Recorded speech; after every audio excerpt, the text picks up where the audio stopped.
Hello friends, हमारा क्रिया शारीर के लेक्चर्स अभी कंटिन्यू चल रहे हैं, जिसमें मैंने आपको क्रिया शारीर अध्याय 4 शुरू कर दिया था।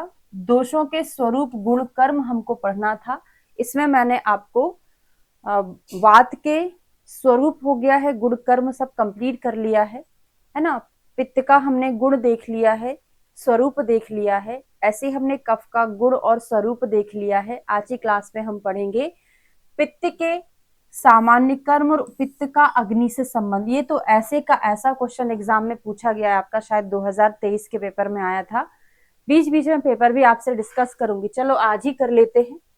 आज उसमें अपलोडेड ही नहीं है, कल की क्लास में देखेंगे, है ना। तो यहाँ पे पित्त के कर्मों का वर्णन करना है और उसका अग्नि से संबंध बताना है कि पित्त के अलावा हमारे शरीर में अग्नि है कि नहीं है। 10 नंबर का क्वेश्चन आपसे ऐसा पूछा जाएगा। तो पित्त अग्नि अभेद, पित्त संज्ञा का कारण। देखिए क्या होता है, पित्त बाह्य अग्नि है, यानी विभिन्न तापमानों पर कर्म पित्त के द्वारा ही होता है। ठीक है। शारीरिक अग्नि, समस्त अग्नि कर्म एक ही है। आभ्यंतर ताप, पृथक पित्त संज्ञा। ये फ्लो चार्ट जैसा है, अभी पहले आप डिटेल में पढ़े फिर ये समझ आएगा। तो पित्त के अविकृत कर्म क्या होते हैं, जैसे हमने पढ़ा वात का उत्साह, उसे उत्साह, ऊंचे उसे उच्छ्वास, फिर निश्वास। उत्साहो, उच्छ्वास, निश्वास। ये हम क्या कर रहे हैं, चेष्टा। धातु गति समा, समा पे एंड तो समूह मोक्षो गति मताम वात कर्मा अविकारजम। अब पित्त, हम जो देखने का काम करते हैं वो किससे करते हैं, आलोचक पित्त से करते हैं। तो शुरुआत कहाँ से हो जाएगा, दर्शनम। देखो ये क्यों याद करा रही हूं मैं, क्योंकि जब आप एग्जाम में बैठोगे प्री पीजी में, उसमें पूछा जाएगा निम्न में से कौन सा कर्म वात का नहीं है, कौन सा कर्म पित्त का नहीं है। तो इसके लिए आपको पूरा श्लोक याद होना चाहिए। तो बिना श्लोक के ये क्वेश्चन सॉल्व ही नहीं होते हैं, आपको याद ही करना पड़ेगा, नहीं तो फिर कोडिंग बनाओ। दर्शनम पक्ति उष्मा कैसे बनाओगे, डीपी डीपीयू, ये कोई ट्रिक होती है, नहीं होती है। आपको पढ़ना पड़ेगा, नहीं तो फिर समझना पड़ेगा। तो अभी से क्यों ना याद करें हम। तो आलोचक पित्त जो होता है दर्शन का काम करता है, दिखाने का काम करता है। पक्ति पाचक पित्त करवाता है। ऊष्मा भ्राजक पित्त देता है, किसको, भ्राजक पित्त किसको ऊष्मा दे रहा है, त्वचा को ऊष्मा दे रहा है। बाकी पाचक पित्त भी ऊष्मा देता है, पर वो अग्नि का काम करता है ना, इंटरनल अग्नि का काम करता है। तो इसमें हम बोल सकते हैं कि ऊष्मा में भ्राजक पित्त भी हो जाएगा जो त्वचागत ऊष्मा है, और दूसरा पाचक पित्त भी हो जाएगा जो हमारे अंदर की अग्नि को बढ़ाता है। ठीक है। भूख प्यास लगाता, कौन लगाता है, पाचक पित्त लगाता है, क्योंकि जो अग्नि है वही पित्त है। तो अग्नि से रिलेटेड जो भी चीजें होंगी इसमें आएंगी।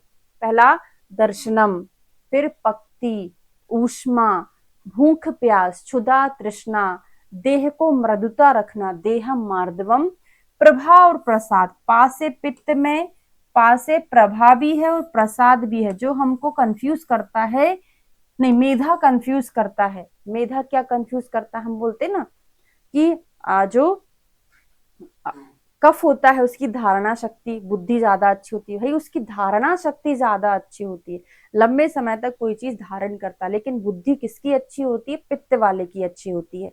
तो मेधा च पित्त कर्मा अविकारजम। तो दर्शनम पक्ति रूष्मा च क्षुधा तृष्णा देह मार्दवम, पासे प्रभा प्रसादो मेधा च पित्त कर्मा अविकारजम।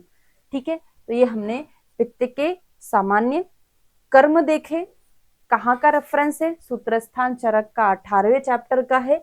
तो अविकृत पित्त के कर्म में देखना, भोजन आदि का पाचन, पक्ति शरीर की स्वाभाविक ऊष्मा को बनाए रखना, भूख तथा प्यास उत्पन्न करना, क्षुधा तृष्णा शरीर की मृदुता बनाए रखना, प्रभा कांति, प्रसाद मानसिक प्रसन्नता, तथा मेधा धारणात्मक बुद्धि को कार्यरत रखना। इस प्रकार पित्त शरीर में पचन, ऊष्मा की उत्पत्ति, दृष्टि, क्षुधा तृष्णा, रुचि, कांति, मेधा, बुद्धि, शौर्य, लघु तथा मृदुता आदि कर्मों को करता है, शरीर का धारण करता है और पालन करता है। ठीक है, ये कंप्लीट हो गया। अब ये श्लोक नहीं याद करना था, केवल इसका अर्थ ही देख लो कि अग्नि स्वरूप पित्त ही से ही मनुष्य में धातुओं का पाक होता है। पित्त के कुपित होने पर अनेक प्रकार के विकार उत्पन्न होते हैं। पित्त और अग्नि में क्या संबंध है, तो आचार्य सुश्रुत ने सूत्र स्थान के 21 नंबर के चैप्टर में बोला है। प्री पीजी में एक ऐसा क्वेश्चन पूछा जाता है, ऐसे कौन से आचार्य हैं जिन्होंने पित्त के अतिरिक्त कोई भी अग्नि नहीं माना है, वो सुश्रुत हैं। कहां पर ऐसा बोला? सूत्र स्थान के 21वें। तो पहला क्वेश्चन ऐसे बनता है। दूसरा कैसे बनता है? श्लोक, ना खलु पित्त व्यतिरेकाद अन्यो अग्नि उपलब्धते। श्लोक किसका है? सुश्रुत का है। सूत्र स्थान 21 व्रण प्रश्नीय अध्याय का। इसका मीनिंग क्या है? ना खलु पित्त व्यतिरेकाद, पित्त के अलावा, अतिरेकात, पित्त के अतिरिक्त अन्य अग्नि उपलब्ध ही नहीं है हमारे शरीर में। केवल एक ही लाइन आपको याद करनी है, पूरा नहीं याद करना। ना खलु पित्त व्यतिरेकाद अन्यो अग्निर उपलभ्यते, क्षीणे ही अग्नि तत्माना द्रव्योपयोगात। जब अग्नि क्षीण होती है तो तत्मानात द्रव्योपयोगात अतिवृद्ध, जब ये वृद्ध होता है तो उसको हमको शीतल क्रियाओं के द्वारा शांत करना चाहिए। तो अग्नि गुण तुल्य पित्त के क्षीण होने पर उसके समान द्रव्यों के उपयोग से क्षीण पित्त की वृद्धि होती है तथा पित्त के बढ़ने पर शीतल उपचार करने से उसकी शांति हो जाती है। अतः शास्त्रों के आधार पर ही पित्त के अतिरिक्त अन्य अग्नि नहीं है। चरक ने भी ऐसा बोला है, चाहो तो कर लो, नहीं तो जरूरत नहीं है। अग्निरेव शरीरे पित्तांतर्गता, कुपिता कुपिता शुभा शुभानि कुर्वन्ति। यानी हिंदी बस लिख देना इसका। अब आते हैं इस क्लास का लास्ट लेक्चर, मतलब इस चैप्टर का, अध्याय 4 का। कफ के सामान्य कर्म और बल के प्रकार लिखिए। तो कफ के सामान्य कर्म क्या है? प्राकृतिक अवस्था में, हाँ, प्री पीजी में फिर क्वेश्चन पूछा जाता है कि प्राकृतिक अवस्था में आचार्य चरक ने कफ को क्या बोला है और विकृत अवस्था में कफ को क्या बोला है। तो चरक जी ने प्राकृतिक अवस्था में कफ को बल बोला है। जो प्राकृतिक कफ होता है उसको बल, और उसी को ओज संज्ञा भी दी है। बल भी कहा है प्राकृतिक कफ को और ओज भी कहा है। किसने कहा है? आचार्य चरक ने कहा है। ये क्वेश्चन एग्जाम में पूछा जाता है। फिर विकृत कफ को क्या कहा जाता है? विकृत कफ को मल कहा जाता है और इसी से रोग होते हैं। तो देखो, कोई अगर कफ है वो प्राकृतिक अवस्था में है तो हम बोलते हैं ना कि कफ के जो गुण होते हैं, कर्म होते हैं, वो ओज के जैसे ही होते हैं। तो प्राकृतिक अगर रहेगा तो उसको हम बल भी बोल सकते हैं, क्योंकि ओज जो है इम्यूनिटी जो हमारे शरीर को बल प्रदान करता है। ठीक है। और विकृत क्या होगा? मल, उसी को रोग बोलेंगे। कफ के अविकृत कर्म क्या है? पहले श्लोक याद करते हैं। स्नेहो, रिवाइज करिए मेरे साथ, क्या पढ़ा था हमने? उत्साहो, वात का उत्साहो, उसे उच्छ्वास, निश्वास, चेष्टा, धातु गति, समा, समो मोक्षो गति मताम, वात कर्मा अविकारजम। पित्त में दर्शनम, पक्तिर, ऊष्मा, क्षुदा, तृष्णा, देहम, मार्दवम। पा से फिर प्रभा प्रसादो मेधाचा, पित्त कर्मा अविकारजम। सेकेंड लाइन हम जनरली भूल जाते हैं, तो आपको याद रखना है कि पित्त का पा से ही शुरू करना, सेकेंड लाइन प्रभा प्रसादो मेधाचा।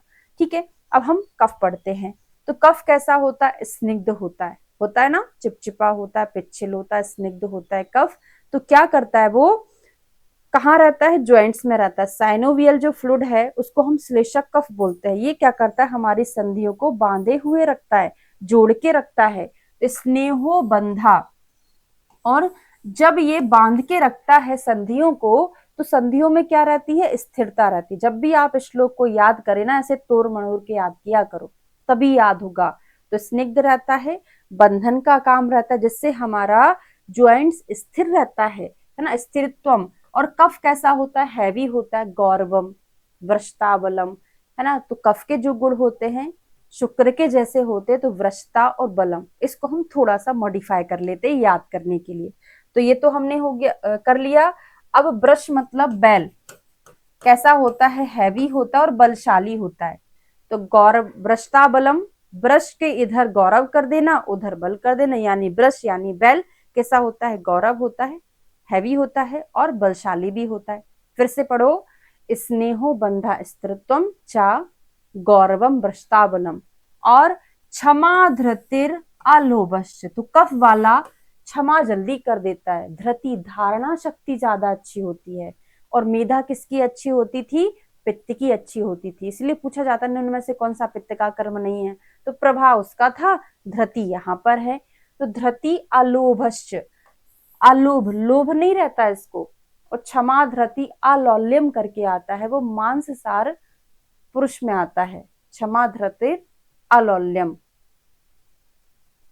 मांस में ही आता है कि मज्जा में, थोड़ा सा मुझे कंफ्यूजन हो गया है ना, आप देख लेना उसको, ऐसा एग्जाम में पूछा गया है। ठीक है, तो क्षमा धृति अलोभस्य कफ कर्मा अविकारजम, ये अविकृत कफ के कर्म है। तो शरीर में स्निग्धता बनाए रखना, बंध यानी विभिन्न रचनाओं का परस्पर अनुबंध रखना, स्थिरत्व यानी शारीरिक अवयवों में दृढ़ता, गौरव यानी गुरुता, वृषता, वीर्यवत्ता, बल, शारीरिक मानसिक शक्ति, रोग प्रतिरोधक शक्ति तथा क्षमा, धैर्य, आलोह आदि मानसिक प्रवृत्तियों का सम्यक संपादन, ये अविकृत कफ के कर्म है। अब प्राकृतिक अवस्था में जो कफ है वो शरीर को दृढ़ता, पुष्टि, उत्साह, भ्रष्टता, ज्ञान, बुद्धि का कारण होता है, तथा अप्राकृतिक अवस्था में इसके विपरीत गुण हो जाते हैं। अगर कफ हमारी बॉडी में बढ़ता है तो क्या होता है, स्थूलता आ जाती है ना, शिथिलता आ जाती है।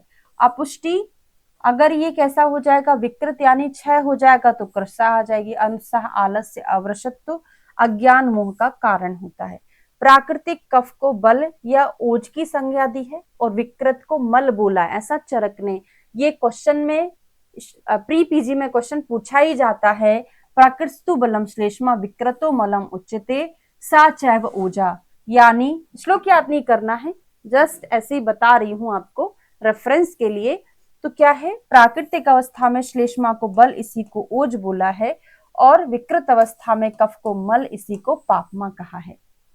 तो प्राकृतिक साम्यावस्था में कफ शरीर को बल प्रदान करता है, अतः बल की भी संज्ञा कहा है, अतः ऐसे शरीर में ओज भी कहा जाता है। विकृत कफ मल कहलाता तथा रोग का कारण होता है।